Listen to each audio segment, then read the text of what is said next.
So this is today. Today is yesterday, and tomorrow is also today. You traveled through time to the present.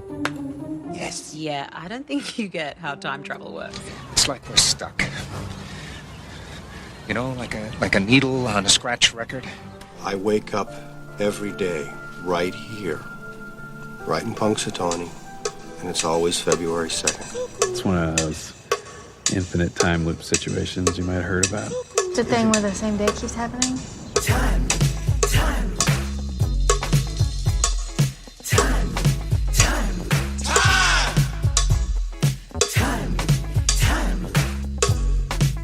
Slow down! What are you, in a damn time loop or something? Groundhog Day Project blog, day 196, dated February 13th, 2014. Keep the talent happy. Murray seems extremely comfortable playing an unhappy person, Chris O'Shea says in Vulture, 31st January 2013. So it makes sense that most of the good dialogue in Groundhog Day comes when he is still being mean to people. As I mentioned yesterday, no, I'm not going to go back to yesterday's entry. I'll let you know before I get to reading more of this entry. I decided to be a little more organized this time with the blog entries included and do them in a sort of order. Because I promised to unpack who Jennifer Butler is and how she relates to, well, Bill Murray's problems. So, we're getting 4 entries over the next 4 weeks leading to that, or explaining that, in addition to some other personal stuff involving Murray and Ramis. Where was I? As I mentioned yesterday, Roger Ebert in his original review says, Murray is funnier in the early scenes in which he is delivering sardonic weather reports and bitterly cursing the fate that brought him to Punxsutawney in the first place. By the third act, the film isn't a comedy anymore, of course, or at least not the same kind of comedy that it was before. The first act is something closer to an 80s raunchy comedy, though not particularly raunchy. The second act, a straight romantic comedy with the obvious science fiction element, of course. The third act is something else. A poignant, humanist fairy tale that just happens to still have some laughs. Bill Murray manages all 3 quite well, though perhaps the first act better than the second better than the third. Mostly, though, reviews didn't make this distinction. Janet Maslin in the New York Times says, Murray is back in top form with a clever, varied role that draws upon his full range of talents. As in Scrooged, he makes a transition from supreme cynic to nice guy, and this time he does so with particularly good grace. And Murray is as believable and appealing in the romantic moments as he is flinging insults. Maslin may find Murray's Phil Connors appealing, but Kenneth Turan in the Los Angeles Times says, though endearing is not an adjective often associated with the deadpan, abrasive, almost misanthropic style of humor Murray is known for, it is his comic hostility that makes Groundhog Day as agreeable as it is. Taking the bitter with the sweet is more than a venerable cliché, but it is also recipe for making sentimentality palatable on screen. Bill Murray, by the time of Groundhog Day, had a proven track record with his style of humor. That's why Ebert says, in his revisited review, 30th January 2005, the screenplay is inspired crucially because Rubin and Ramis saw Bill Murray in it. They understood how he would be able to transform it into something sublime, while another actor might reduce it to a cloying parable. It's amusing because the Rubin and Ramis point there was me putting it in brackets, crediting both authors, but I feel like this is less a credit to Rubin and more a credit to Ramis. While Rubin was involved with the later rewrites, Ramis was bigger into that. Ramis and Murray had worked together from the dawn of their careers at Second City in Chicago, and knew each other in ways only improvisational actors can know each other, finding their limits and strengths in nightly risks before a volatile and boozy audience. I doubt if Ramis would have had the slightest interest in directing this material with anyone else but Murray. It wasn't the story that appealed to him, but the thought of Murray in it. It's a nice thought. I was going to say something and realized it's literally the observation I make next. Of course, I don't think Ebert's factually correct. Ramis was attached before Murray was, and probably didn't have him in mind just yet. But the point still stands. Groundhog Day simply wouldn't be Groundhog Day without Bill Murray. There aren't a lot of actors who can be, as Ramis describes Murray in the commentary track, as sincerely bad as he's sincerely good later. Gregory Solman in Film Comment, November 1993, says Murray eclipses all the other comedic actors of his generation. It's a bit overreaching, Gregory. He suggests that Murray's concurrent there are weird typos in this paragraph. Concurrent film release. Sorry, typo I made in 2014 is fucking with my head now. He suggests that Murray's concurrent film releases in 93, Groundhog Day and Mad Dog and Glory, witnessed the actor crossing the threshold to creating full-bodied characters with comic colorations. Jerry Adler and Ray, yeah, the guy's name is Raw. Maybe I shouldn't be reading these today. Clearly I'm not in a position to talk, or read, or think. Jerry Adler and Ray Sawhill in Newsweek, 8th March 1993, call Groundhog Day a vehicle that allows Murray full range for his astonishing gift over exasperation. And it is Murray's genius to make acting look easy. They're straining at something. I was going to say it strains credulity, but that's not quite it. But I wouldn't say that Murray's genius here is making acting look easy. He's not really doing much acting in Groundhog Day. He has a good performance. I wouldn't say it's an acting performance, it's a comedy performance. Which in this case, there is a unique distinction, or a specific distinction. Anyway, back to the reading. They quote Ramis saying, Bill represents a kind of shambling irony. He's heroic and disreputable at the same time. In parentheses, I think this is a long parenthetical, this will be fun. It is worth noting that Adler and Sawhill describe Murray's home life as exemplary, living in upstate New York town with his wife of more than a decade, Mickey, and 2 school-age sons. I actually intend to get an entry about Murray's marriage at some point for 3 particular reasons. A, Murray's next wife, Jennifer Butler, spoilers, worked on Groundhog Day, though they had actually met on an earlier film.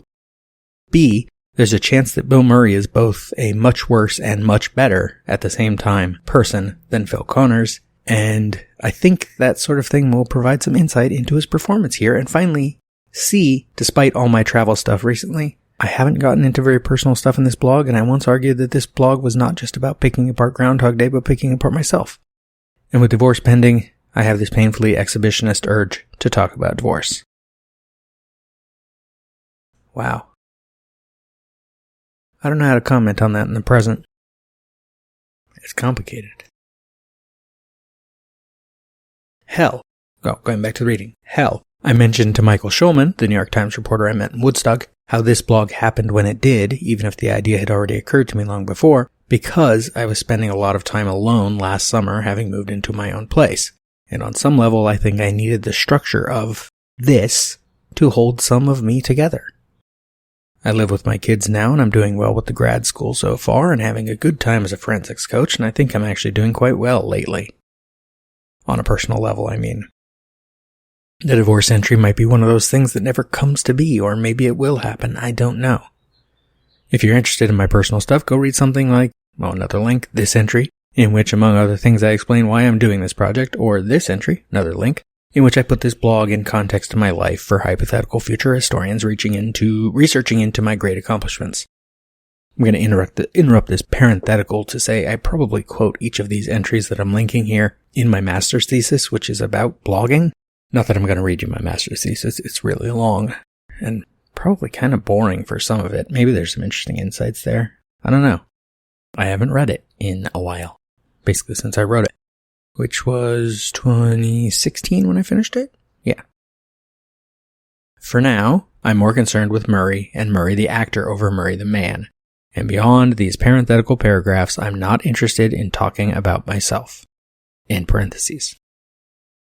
Ramis is also quoted by Bill Higgins in the Los Angeles Times, 8th February 1993. Dan Aykroyd calls him the Murricane, Ramis says. That's what people love about Bill. They see the anarchy in his eyes and know he's capable of doing anything.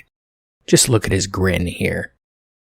And I had a gif here of the moment where Phil has just said, "Hey, thanks for watching," to two fans that walk past him as he's pulling, I'm forgetting now, I think it's the distributor cap. I know I had to look this up when I mentioned it in my blog, not this entry. But when he's pulling the thing out of the van to make sure the news van won't work. He knows he's getting away with something. Perhaps he's just getting away with being Phil Connors. Originally, Danny Rubin didn't think Murray had the acting chops to make it work. That's from Gilby 2004, quoting an interview from punxsutawneyphil.com, which I cannot find. But he most definitely does. Wait, did I just say he has the acting chops to make it work? Well, that's misleading, since I already disagreed in interrupting earlier. I've been asked more than once, after someone hears about what I'm doing, watching Groundhog Day every day, if I'm a big Bill Murray fan. While I've liked Murray since as long as I can remember, I wouldn't have called myself a fan before. But just as I recently said it seemed weird to me not to claim Groundhog Day as my favorite film after all this, it also seems weird not to claim myself a big Bill Murray fan as well. The best thing about him... Actually, before I get to this next sentence, I gotta disagree. I don't think this blog or the project of watching this film hundreds of times, 365 days in a row, plus a few extras in that first year, plus at least once a month for another 3 years of the blog, and at least once every year since, and now doing this podcast. I don't think that means that this movie has to be one of my favorites, or my favorite. And I don't think I have to be a fan of Bill Murray. I think generally there are enough personal problems with Bill Murray that I wouldn't claim him as a favorite, and I don't really think he's a great actor. He performs nicely for certain comedic things. I love him in Meatballs. He's great in the Ghostbusters films. Well, the first two. And the movie's good. The point of the movie is good. I think it could be made better. The point, I mean, not the movie. Well, the movie could be made better. I think for 93, this is as good a movie as they were going to get from this concept and this script, and from Rubin's original script. And currently on Letterboxd, I do list it as one of my top 4 films, but that seems more of an obligation. It's literally the film I've seen the most times, so it feels like I should list it. But it bothers me that my top 4 on Letterboxd no longer includes what I used to always say was my favorite film, which is Eternal Sunshine of the Spotless Mind. Because I felt like adaptation was more worth keeping as a Charlie Kaufman vehicle because it expresses more of what I like about Kaufman than I think Eternal Sunshine does. And I kept Zero Effect on my top 4 because it's a movie I think more people should see. And then I added Everything Everywhere All at Once just so I could have something newer on there so that people finding me on Letterboxd now, finding me there from Twitter or from Blue Sky or from Facebook or this podcast, have a better idea of what kind of thing I still like. There's a problem when you've seen a lot of movies where it's hard picking favorites. I don't particularly like picking favorites of anything. I could list you off great ones. I could list you off things I really like when it comes to TV shows or music or movies or comic books or books. Narrow down lists of favorites with some of those, but what's my current number on Letterboxd? Let me double check. Do. You're getting some elevator music. We're on hold. Whoa, I cannot read that. On Letterboxd currently, I am at 70... Sorry, it's gray print on a black background, and I'm looking at it from a few feet away. 7,647 movies. That's still missing some. I always find some that I'm like, oh, that should be on there. I've seen that. And I add more on a regular basis. But when you've seen that many, like when I did for Cock and Bull Minute or Cock and Bull Movie Talk, depending on when you listen to it, or if you listen to it now, I forget which title it's under. I think it's called Cock and Bull Movie Talk. It's another podcast of mine, where ostensibly it was a movies by minutes format about the movie Tristram Shandy, where I was deliberately never going to talk about Tristram Shandy, because it was funny that way. because Tristram Shandy, the movie, is about a guy trying to make a movie about the book Tristram Shandy, and the book Tristram Shandy is about a guy trying to tell his life story. And by the end of the book, he finally gets to his own birth because he takes too long with all of his asides about family members and relatives and history and all this other stuff. And so I ended up taking that podcast as an excuse to talk about my favorite movies, and I made a favorite list, and I believe it had 387 movies on it. And that seemed excessive, except when it comes to a list of 7,000, right now 7,600 movies, 387 is like 5%, right? 5% is easily a good list for favorites. And then I tried to narrow that down, create a bracket out of it, cheating constantly to make sure certain movies made it farther and farther into the bracket, and eventually settling on a top 32, which are, just because I'm interrupting everything, where is the top 32 list? Okay, I found it. The top 32, which I think might actually have more than 32 movies on the list. Wait, what? In no particular order: Stories We Tell, The Grey, The Fountain, Hedwig and the Angry Inch, Brigsby Bear, Everything is Illuminated, Into the Wild, Eternal Sunshine of the Spotless Mind, Across the Universe, Sing Street, About Time, The Spitfire Grill, Ex Machina, Adaptation, The Assassination of Jesse James by the Coward Robert Ford, The Fisher King, The War, Stand By Me, Happy Death Day, Kiss Kiss Bang Bang, Birdman or the Unexpected Virtue of Ignorance, Halloween, Say Anything, Dave Made a Maze, The Disappearance of Eleanor Rigby, Her, Zero Effect, Extremely Loud and Incredibly Close, Punch Drunk Love, Life is a House, Hearts Beat Loud, Ruby Sparks, Mother, Never Look Away, SFW, Synecdoche, New York, Groundhog Day. That's more than 32. I thought I had settled it down to 32. That was 16 groups of 2 with a few extra movies in some of the brackets. Anyway, that bracket list was made in 2020, 4 years ago. Since then, there's been some fantastic movies that I have loved. Like, for example, Everything Everywhere All at Once. So I wouldn't say at all that Bill Murray is one of my favorite actors or even comedians. I mean, I guess he'd be on the list of comedians if I made the list long enough. And as a person, he's got problems. Some of the more recent stuff won't even come up in these next few entries I'm going to be reading. And Groundhog Day is a flawed film. But it's also a really good film that has a nice message for what it is. Frames itself as a romantic comedy with a little time loop twist, and it's deeper than that. It goes back to Rubin's original idea of the young man's journey through life like Siddhartha. It's just no longer a young man, but the effect is the same. Where was I? The best thing about him is probably that Murricane bit mentioned above. At any given moment, Bill Murray looks as if he can erupt with anger or crack a joke, and often he manages to do both at the same time. As Ryan Gilbey, 2004, puts it in his BFI critique, you can discern a rumble of something dangerous beneath that crust of indifference.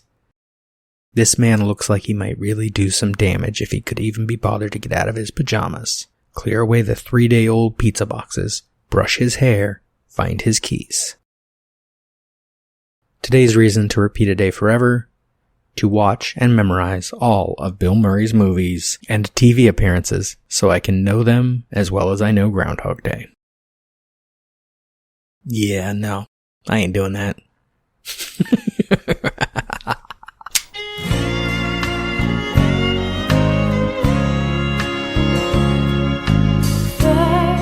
I played the game by the rules from 1 to 10. Then you took me round again. I think I have traveled through time. What is wrong in the end which never comes?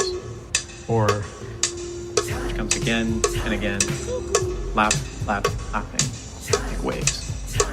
Since the Big Bang set everything in motion, everything that happens in this universe has to be the way it is. Man, are you hungry? I haven't eaten since later this afternoon. Particles unfolding the way they're destined to. How do you sleep at night? You've never seen Groundhog Day? Yeah, you know Groundhog Day is not a documentary.